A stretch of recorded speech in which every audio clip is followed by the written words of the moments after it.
Yeah, really excited. I think we saw the excitement in the guys today, and oftentimes we temper our expectations given it's the first day back, but the level was extremely high. Having some of the youngers in with the group didn't drop the level, they actually rose to the level, and just a great feeling. And after last year, I think we have there's a lot of reflection in the off season, whether you're a player or staff member, and so I think you felt that excitement, that sense of urgency to get back to playing again.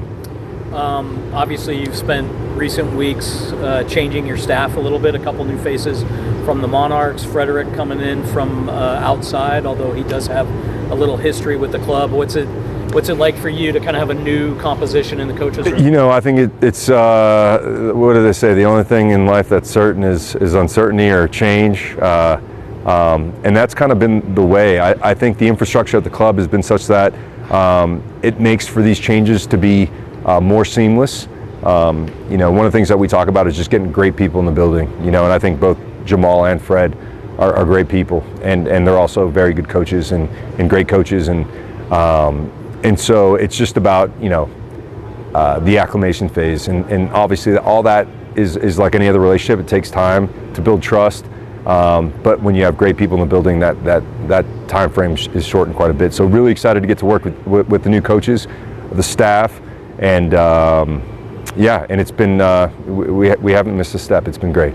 Obviously, a little bit of a different calendar, maybe having a week here, then off to Portugal for a couple weeks. Still a few bodies missing, maybe some new players still to come in to join the group at some point. But the season's only 6 weeks away. So how do you and the group kind of manage, again, more constant change over the next 6 weeks? Yeah, I think that's always the difficult part. I think in an ideal world, I guess, which is something that doesn't exist, is that you have everyone here, day one for preseason. But some of the players that hopefully will be joining the group have a bit more experience. So I think a lot of these things will be kind of drip fed as they come into camp, And I think the important thing too is, from a coaching perspective, is to only focus on the players that you have in the building. You never know. There's so many variables that go into bringing players in. You don't know if they're going to fall through at any point. So just putting all our love, care, and attention to the guys that we have, and hopefully, when the guys join up with the group, we'll have a group that's ready to compete and ready to step up for new positions. A little bit on that note, maybe the biggest change right now that you're sort of dealing with is sort of in that center of defense, with obviously Ojeda leaving and Vera leaving, that center back 6 area. What do you like about, I don't know, we need to go through each guy individually necessarily, but just what do you like about kind of that area and sort of where you're at? Yeah, I think those are two areas that we're looking to continue to look at as far as bringing players in to make it a bit stronger. I think the guys that are returning, guys like Emeka, Noel, Pablo Ruiz, and now we have Griffin Dillon into that mix, and I feel really good about the players' ability to, the MLS experience they have, how they understand the game model, and then in the back line, you got guys like Kobe and Phillip that have been waiting for an opportunity.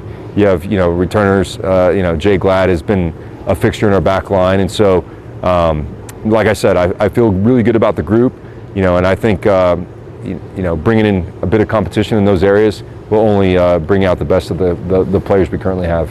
It seems like every year when preseason starts, there's always somebody that comes in, and I'm not even talking about like tactically, skill-wise, or like that sort of thing, but somebody who comes in fitness-wise who jumps out like, oh, you don't seem like you're in preseason form. Did anybody kind of have that approach on you? Well, I wouldn't say anyone in particular. What I will say is this is probably the fittest group that we've had in any preseason since I've been here, as far as the collective, and I think that speaks volumes of the messaging that we've had for the last few years, because it takes time for it to kind of set in, and to see I think 95 plus players come in at the fitness level that we expect is a really powerful statement. So just really pleased, because now we can really get into the work.